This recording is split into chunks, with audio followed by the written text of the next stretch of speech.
माननीय राजेंद्र महतो जी, विशिष्ट अतिथि माननीय गोविंद चौधरी जी और यह मंच में आसीन विशिष्ट अतिथि नेपाल थारू संघ, नेपाल थारू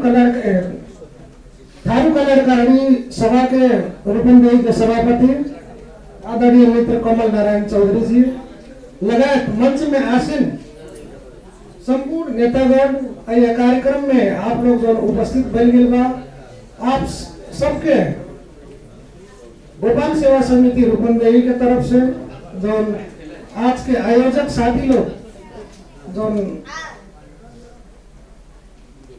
दो शब्द विचार रखे कि जो आप लोग अवसर दिया गए, एक लिए आयोजक साथी लोग के बहुत बहुत धन्यवाद। सर्वप्रथम आज के प्रमुख अतिथि जी लगायत माननीय सदस्यगण लोग के रूपन्देही गोपाल सेवा समिति के तरफ से आप लोग के हम हार्दिक स्वागत करे चाहते हैं और यह कार्यक्रम जो आप लोग एक अभियान के रूप में मेची से महाकाली के जो अभियान आप लोग चलावल जाता, यह कार्यक्रम के सफलता के शुभकामना भी देना चाहते हैं। और अंत में पूर्व वक्ता मित्र साथी लोग बहुत सुंदर अपन विचार रखने हमर के थारू कल्याणकारी सभा रूपन्देही के सभापति आदरणीय मित्र कमल नारायण चौधरी जी बहुत समय सांदर्भिक विचार रखने कमल नारायण चौधरी जी के हम गोपाल सेवा समिति रूपन्देही के तरफ से भी बहुत बहुत धन्यवाद देना चाहते हैं। और अंत में आज के प्रमुख अतिथि जी के पुनः रूपन्देही में गोपाल सेवा समिति की तरफ से स्वागत करत आपके हम अनुरोध करे चाहते हैं कि आप नेपाल के राजनीति में एक चर्चित नेता होके आपके न चिने वाला नेपाल के राजनीति में कोनो राजनीतिक दल के ऐसा नेता नहीं बाटे कि जे आपके चिन्ह पाए। और नेपाल में जो पिछड़ा वर्ग बाटे, चाहे वो मधेसी समाज हो, चाहे आदिवासी जनजाति समाज हो, चाहे मुस्लिम समाज हो, यह समाज के उत्थान करे के लिए जो आप लोग विगत के दिन में विभिन्न राजनीतिक दल की स्थापना करके जो नेपाल में आप लोग अभियान चलावल गए। नेपाल में 2064 साल में संविधान सभा के प्रथम संविधान सभा के चुनाव है। 64 साल के संविधान सभा के चुनाव से संविधान घोषणा नहीं हो पाई। 2070 साल में पुनः नेपाल में संविधान सभा के चुनाव है। उसके बाद आपके नेपाल में संविधान घोषणा है। आज आप लोग के ये कार्यक्रम के माध्यम से बधाई शुभकामना देना चाहते हैं कि आप प्रमुख अतिथि जी के विशेष भूमिका और देन भी हुआ कि नेपाल में संघीय लोकतांत्रिक गणतंत्र के स्थापना भइल, जिसमें नेपाल के संविधान अनुसार आपके समावेशी कोटा की स्थापना भइल और बहुत ऐसा जो पिछड़ा वर्ग रहे, चाहे वो जनजाति हो, मधेसी हो, मुस्लिम हो, थारू वर्ग हो, जो विभिन्न वर्ग और समुदाय के जो राजनीति में उपेक्षित वर्ग रहे, वह वर्ग के संबोधन आपके वर्तमान संविधान कल की अवस्था हो। और आपसे हम अनुरोध करना चाहते हैं कि नेपाल में जो राजनीतिक स्थिरता है, एक नैतिक दायित्व और नैतिक जिम्मेदारी सब आपके राजनीतिक दल के नेता लोग के हो। आप लोग के चाहे तराई की जनता हो, चाहे मधेश की जनता हो, ये कार्यकाल में 2 दाई 3 दाई जो पार्टी फूटा था, एक चुनौती एक समस्या का हो, इसमें आप लोग के काहे बात नहीं मिल पावा था। उपेंद्र यादव जी, आप और नंद ठाकुर जी लगातार राजनीतिक दल के जो नेता लोग आप लोग कहीं एक प्लेटफॉर्म में बैठ के जो संगठन अभियान चलावल जाता है, विविध कारणवश आप लोग के काहे बात नहीं मिल पावा था। कम से कम नेपाल में आप लोग एक मजबूत पार्टी जो नेपाल में आपके 2 सीट 4 सीट 6 सीट अथवा 1 सीट के महत्व जो आज के दिन में कम से कम आप प्रखर वक्ता हो कि नेपाल के राजनीति में आज के प्रमुख अतिथि जी की विशेष भूमिका और विशेष योगदान बा। आपसे हम विनम्र अनुरोध करे चाहते हैं कि नेपाल में एक ऐसा अभियान आप लोग चलावगा कि सशक्त रूप में नेपाल में 3 ठू अथवा 4 ठू राजनीतिक दल रहे। आज के अवस्था में 20 ठू 25 ठू 50 ठू राजनीतिक दल जो आपके किराना दुकान आपके उत्तर किराना दुकान की तरफ से जो आपके राजनीतिक दल की संख्या बढ़त बा। ऐसी राजनीतिक अस्थिरता आपके नेपाल में बढ़त जात बा। इतना कहा यह कार्यक्रम की सफलता के शुभकामना दे प्रमुख अतिथि जी के पुनः रूपंदेही में गोपाल सेवा समिति के तरफ से स्वागत करत अपन मंतव्य यही अंत करते हैं। धन्यवाद। जय गोपाल।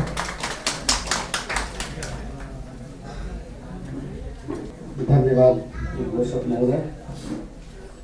आज कार्यक्रम के सभापति जी, कार्यक्रम में आमंत्रित तमाम अतिथि, बहुराष्ट्रीय राज्य नेपाल की स्थापना राष्ट्रीय मुक्ति क्रांति के बृहद संवादात्मक कार्यक्रम के कहिए कि कोऑर्डिनेटर, आज के प्रमुख अतिथि और आज इस कार्यक्रम में सहभागी संपूर्ण साथीगण, जैसा कि हमको स्वराज अभियान नेपाल के कोऑर्डिनेटर के रूप में अथवा संयोजक के रूप में बुलाया गया, तो इसके विषय में ये ठीक नाम फर्क है लेकिन काम एक ही कि राष्ट्रीय मुक्ति का काम बात करते हैं राजेंद्र महतो जी, और हम जितना राष्ट्रीय राज्य है उसका स्वशासन और स्वराज का बात करते हैं। फर्क इतना है, आज इनको अभी ज्ञान आया और ये हम 64 साल से चला रहे थे। बीच में कोरोना के बीच में हम लोग चपेट में आ गए तो 2 वर्ष हम डिले कर दिए थे, अभी फिर से शुरू किए हैं। इसका सभी साथियों से अनुरोध है कि ये इसका वेबसाइट भी है स्वराज अभियान .org नेपाल, तो इसमें सभी सदस्यता ऑनलाइन भी है और उसके विषय में जानकारी यदि चाहिए तो हम अपना बुकलेट भी देंगे। तो मूलतः जो अभी राज्य का संरचना है उसके हिसाब से जिसे स्वराज अभियान नेपाल का मूल थीम क्या है कि सामाजिक तथा सांस्कृतिक अभियान मार्फत नव नेपाल निर्माण तथा राष्ट्रीय एकीकरण अभियान। और वस्तुतः होता क्या है, किसी देश का राजनीति, किसी भी देश के राजनीति को उस देश का समाजशास्त्र ड्राइव करता है। तो क्या नेपाल के संदर्भ में ये ठीक है कि नेपाल का जो समाजशास्त्र है वही इसको ड्राइव कर रहा है? नहीं, समाजशास्त्र एक तरफ और ड्राइवर दूसरे तरफ। माने समाजशास्त्र मगर, गुरुङ, राई, लिम्बू, शेर्पा, तामाङ, मधेसी, थारू, दलित, मुसलमान समाज इस ढंग का है और ड्राइवर कहाँ का है? ड्राइवर एक जात का है। वो कहता है कि जबरदस्ती हम तुमको सेवा करेंगे, तुम्हारे छाती पर कोदो करेंगे। इसीलिए क्या है कि ये देश क्या है कि आपको दरिद्रता की ओर जा रहा है। क्योंकि क्यों सत्ता कब्जा क्यों चाहिए? जब आप समाजशास्त्र के हिसाब से ही देश का राजनीति शास्त्र ड्राइव होता है तो एक जात को क्यों सत्ता कब्जा में क्यों चाहिए? तो देश लूटने के लिए, सीधी सी बात है, लूटने के लिए सत्ता कब्जा में चाहिए। और अभी का जो संविधान 2072 बना है वो पूरे भ्रष्टाचार केंद्रित संरचना है। सीधी सी बात है कि भ्रष्टाचार केंद्रित संरचना है। इसको कहिए कि डबल ब्रेकर के रूप में इसको बनाया गया है, डबल ब्रेकर के रूप में बनाया गया है। ये ध्यान रखा गया है कि 7 प्रदेश में मध्य प्रदेश के अलावा 6 प्रदेश में पहला क्लस्टर कौन है? खसार है। वो अपनी जातीय जनसंख्या जोड़े हैं। जो समाज, जो स्टेट, जो राज्य, मगरात अपने आप में एक स्टेट है, राज्य है, उसको राष्ट्रीय राज्य चाहिए। लेकिन इसमें क्या हुआ कि वो अपना जनसंख्या जोड़े हैं खसार, कि जो मगरात में एक जात माने बाहुन था, सत्ता में था, तो पूरा जंगल काट करके आधा तराई में आ गया। तो यदि मान लीजिए गंडकी से लगाए कंचनपुर तक का एक प्रदेश बनता, तो अकेले 31% थारू है इस भूगोल में। तो कोई किसी ओली कोइराला दहाल खनाल का निगाह नहीं चाहिए उसको सत्ता में जाने के लिए। और काली गंडकी से लगाए भेरी तक के भूगोल में मगर का संख्या अकेले 38% है। भेरी के उस पार का जनसंख्या भी मगर का जोड़ लिया जाए तो अकेले अपने भूगोल में 40% है। वो किसी ओली कोइराला दहाल खनाल नेपाल के लिए निगाह की जरूरत नहीं थी उसको मुख्यमंत्री बनने के लिए। लेकिन यह संरचना इसलिए बनाया गया कि यह इस देश का सत्ता एक जात के हाथ में हो, और वो जात शुरू से ही देश को लूट रहा है। तो इसीलिए जो संरचना बनाया गया है वो संरचना भ्रष्टाचार केंद्रित है। और वो इसलिए बनाया गया कि अभी मान लीजिए कि मगरात में मगर शासन करता एक ईमानदार जाति, तो यदि वो प्रदेश प्रगति करता तो लोगों पर प्रश्न उठता कि तुम अपने आप को विद्वान कहते हो, ओली कोइराला दहाल खनाल नेपाल। वो गंवार जाति जिसको कहते हो लेढ़े मगर, वो गंवार जाति का प्रदेश प्रगति में जा रहा है, तुम क्या कर रहे हो? ये प्रश्न खड़ा होता। इसलिए इस प्रश्न को ही समाप्त कर दो। कोई ये ओली कोइराला दहाल खनाल नेपाल पर कोई प्रश्न खड़ा नहीं कर पाए देश में, क्योंकि प्रतिस्पर्धा के लिए जगह नहीं छोड़ा। वहां एक ही चीज है, जब ओली आगे जाएगा तो दहाल पैर तानेगा, कोइराला आगे जाएगा तो ओली पैर तानेगा। कहने का मतलब उसको पैर खींचना है। यदि मगर आगे जाता तो सारा पावन आदमी करके दौड़ते जोर से। यानी प्रगति की दौड़ का कोई जगह नहीं छोड़ा, सिर्फ लूटने का बंदोबस्त बनाया इस देश को। इसीलिए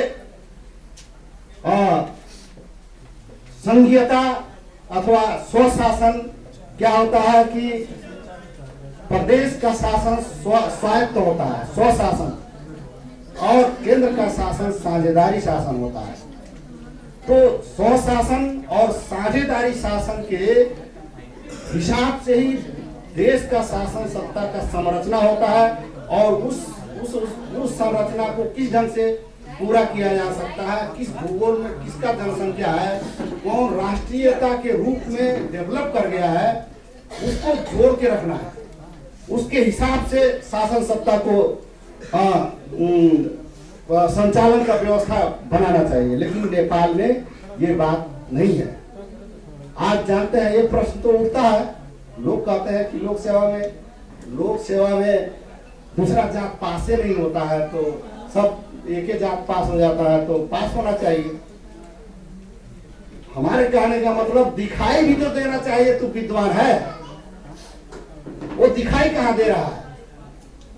90% हो, मान लो आप न्यायालय में 90% हो, तो दिखाई देना चाहिए ना कि न्याय सेवा कितना माने ईमानदारीता है, न्याय सेवा में विकास में कितना ईमानदारीता है। तो आज लोग ये प्रश्न उठा रहा है कि एक जो है कि कुलमान घिसिंग तमांग आदमी वो अकेला कुलमान है, और ये 90% लोग क्या लूटमार है देश में? तो ये प्रश्न तो उठ रहा है ना। तो जितना ईमानदार कम्युनिटी है उसको सत्ता से बाहर करने का जो संरचना बना दिया गया देश में, वो संरचना भ्रष्टाचार केंद्रित संरचना है। इसीलिए देश कंगाल होते जा रहा है। और इसका राष्ट्रीय मुक्ति का अथवा स्वशासन का अथवा स्वराज का बाधक कौन है? वो एक ही जात है, पहाड़ी बाहु। क्लियर भाषा में हम बोलते हैं। इसीलिए वो राष्ट्रीय मुक्ति का बाधक है इस देश में। जब तक उसको नहीं फेंकेंगे सत्ता से, तब तक यह देश प्रगति में नहीं जा सकता है। और उसके नेतृत्व में कोई क्या कहें, स्वशासन और विकास समृद्धि का एजेंडा के साथ में कोई आंदोलन नहीं हो सकता। ये बात हम लोगों को समझ जाना चाहिए। और यह हम लोग आंदोलन का जो मैच है, तो मगर लोग अकेले खेल रहा है, तो वो भी सेमीफाइनल तक पहुंचा। लिंबुआन खंबुआन लोग अकेले खेल रहा है, मधेसी अकेले खेल रहा है, फरुआट आंदोलन अकेले खेल रहा है। कहने का मतलब जितना राष्ट्रीयता है, वह आंदोलन का जो मैच है, वो अकेले खेल कर तक कहां पहुंचा? सेमीफाइनल। फाइनल मैच तब भी संभव है जब पूरे आंदोलन को आप कोऑर्डिनेट करके, पूरे आंदोलन के संयोजन करके, पूरे आंदोलनकारी जो पीड़ित राष्ट्र है उसको एक साथ जब जोड़ दिया जाएगा, तो यह अंतिम आंदोलन होगा, फाइनल खेल होगा आंदोलन का। नेपाल के राजनीतिक इतिहास में अभी फाइनल खेल बाकी है। और यह चाहे वो स्वराज अभियान के नाम से हो, चाहे वो राष्ट्रीय मुक्ति आंदोलन के नाम से हो, ये सामाजिक मोबिलाइजेशन, सामाजिक सहकारिता के बिना ये संभव नहीं है। अब कहेंगे तो पार्टी क्यों नहीं कर लेता है? इसमें सब लोगों को स्पष्ट हो जाना बड़ा क्लियर है। स्पष्ट हो जाना ये बड़ा बात क्लियर ये है कि पार्टी माने पार्ट से बना है, पार्ट शब्द से बना है, और पार्ट माने होता है हिस्सा। यदि 124 भाषा भाषी है, 124 जाति है, तो कौन पार्टी किस समाज के पार्ट के हिस्सा से बना है? सवाल ये है। तो पार्टी हमेशा पार्ट से होता है, समाज के हिस्सेदारी का होता है। आज बात क्लियर है। आज देख लीजिए, नेपाल कम्युनिस्ट पार्टी का स्थापना इसलिए किया गया कि गरीब का पार्टी है, लेकिन प्रैक्टिस में क्या है? जब सत्ता में गया नेपाल कम्युनिस्ट पार्टी, तो वो भू माफिया, बैंक माफिया, 2 नंबरी से लगाया 10 नंबरी तक, इस सबका पार्टी हो गया। ये उसका पार्टी हो गया। गरीब बैठ के बकलोलनिया देख रहा है, गरीब ताक रहा है कि हमारा पार्टी कहाँ गया। आज की स्थिति में कम्युनिस्ट पार्टी को गरीब के पार्टी कहने का कोई हक नहीं है। यह अवस्था। और नेपाल के स्थिति में, नेपाल के संदर्भ में कहा जाए तो नेपाल के संदर्भ में भूमिहीन यदि कहीं है तो मधेश में है। और इसका पृष्ठभूमि इसके पृष्ठभूमि के हिसाब से है, क्योंकि मधेश में जमींदारी व्यवस्था था। 4 जमींदार जहां थे वहां भूमिहीन है। नेपाल में 3 भूमि व्यवस्था था। पूर्वी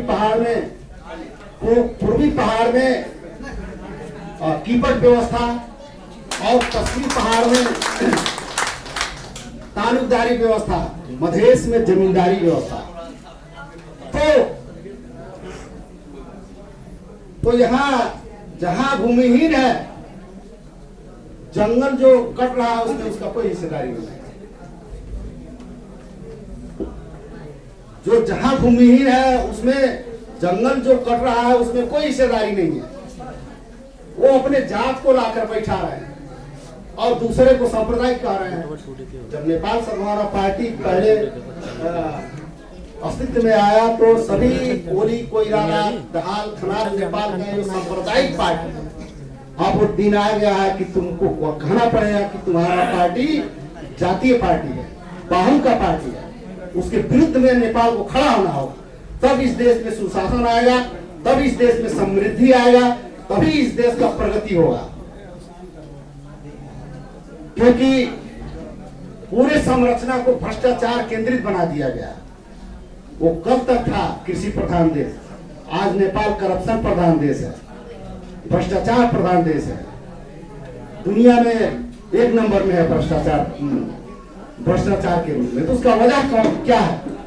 उसका वजह ये कही है, जो कहता है कि हमारा राष्ट्र है, हम राष्ट्रवादी हैं, तो फिर उसका राष्ट्र है तो उसे लूटने की क्या जरूरत है? उसका राष्ट्र नहीं है, इसलिए वो लूट रहा है। अब इस राष्ट्र को बचाना है हम लोगों को, जो मगर, गुरुंग, राई, लिंबू, शेरपा, तामांग, मधेसी जनजाति, दलित, मुसलमान मिल करके इस देश को बचाना है, तभी यह देश प्रगति में जाएगा। हमको ये मान के चलना है कि अब इस देश को समृद्ध बनाने के लिए एकल जातीय सत्ता को हमको फेंकना पड़ेगा, क्योंकि एक सर्किल में बन गया है, एक सर्किल बन गया है सत्ता का कि 5 वर्ष सत्ता में रहो, भ्रष्टाचार करके कमाओ, 5 वर्ष बाद 5वें वर्ष जो चुनाव लगता है तो सीधा पानी लेके आओ और फिर सीधा पानी नहा वहा के पवित्र होके फिर चले जाओ, फिर 5 वर्ष पाप करो, फिर 5वें वर्ष के बाद में आओ, पुण्य कमा, फिर चले जाओ पाप करने। तो ये सत्ता क्या है? ये एक रोटेशन में चल गया है, पाप करो फिर पूर्ण करो, उसको माने हिसाब किताब बराबर करो। तो गंगा जल लेके आते हैं लोग, उस चक्कर में जब गंगा जल के चक्कर में रहेंगे तो ये देश कभी समृद्ध नहीं हो पाएगा। इसलिए समृद्धि के संवाहक हम ही लोग हैं, हम लोगों को ये बात समझना पड़ेगा, तब इस देश को हम लोग माने समृद्ध बना पाएंगे और एक जातीय सत्ता को हम लोग फेंक पाएंगे। साझेदारी और शासन और स्वशासन तभी आएगा। इसीलिए इस आंदोलन माने पूरे आंदोलन को, अभी तक का जितना आंदोलन हुआ उसको कोऑर्डिनेट करने की जरूरत है, उसको समायोजन करने की जरूरत है और इस आंदोलन को राष्ट्रीय मुक्ति का आंदोलन कहिए अथवा स्वराज का आंदोलन कहिए अथवा स्वशासन का आंदोलन कहिए, इस ढंग से इस आंदोलन को ले चलने की जरूरत है, जो पार्टी नहीं कर सकती है। पार्टी नहीं कर सकती है। पार्टी अब लेवल लग जाता है, उपेंद्र जी कहना यादव की पार्टी हो गई, लोजपा को कहेंगे कि बावन का पार्टी हो गया, हाँ, तब राजेंद्र महतो जी संभावना चलाएंगे क्या जी बढ़िया पार्टी हो गया। ये प्रॉब्लम है, समाज विभाजित है, इसलिए पार्टी विभाजित है, बड़ी क्लियर बात। इसलिए पार्टी नेता एक हो जाते हैं। अरे आप जब साधु को सलाम करोगे तो गढ़कुल्ले जाकर आदमी साधु बन जाएगा, तो साधु बन जाता है। अब जो साइकिल पर चढ़ के आता है घर में तो कहेगा नेता नहीं है, जब तक वो पेजरों में चढ़ के नहीं आएगा तब तक कैसे नेता है।